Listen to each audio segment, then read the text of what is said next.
Mars is the closest place that we can reach with robotic exploration that we think had a really good chance of having ancient life. The Perseverance rover will land at a location called Jezero Crater. Jezero Crater is a very interesting place. It's a crater that once held a lake. There are a lot of craters on the surface of Mars that could have once hosted ancient lakes, but not every crater that we think had a lake actually preserves evidence that that lake was there. It had an inflow channel and it had an outflow channel. That means it was filled, the crater was filled with water. In Jezero, we have probably one of the most beautifully preserved delta deposits on Mars in that crater. This is a wonderful place to live for microorganisms, and it is also a wonderful place for those microorganisms to be preserved so that we can find them now so many billions of years later. There is no other place on Mars that has the unique combination of a lake setting, a beautifully preserved delta, and the diverse mineralogy that we have in Jezero Crater. So it's truly a special landing site. The major goal of the Perseverance mission is to investigate astrobiology on Mars, and in particular, to address the question of whether life ever existed on Mars.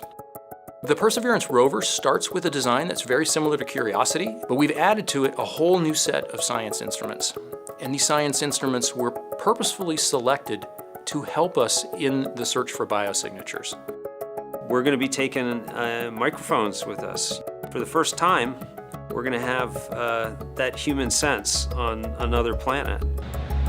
Perseverance carries with her a grand experiment in spacefaring technology, a helicopter, the name of which is now Ingenuity. One of the major upgrades that Perseverance has from Curiosity is that it's able to self-drive for a distance of up to 200 meters per day. As the rover is driving, it's literally building the map of the road it's driving on Mars. Scientists for years have told us that to really unlock the secrets of Mars, we have to bring samples from Mars back to Earth. So what Mars 2020 is going to do is to drill samples, put them in small tubes. We're going to seal it in its own individual tube.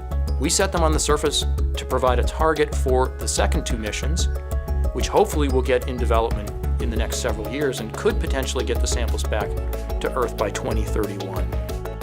Perseverance is a very, very profound first step in both our understanding of our place in the universe and a stepping stone towards human exploration on Mars.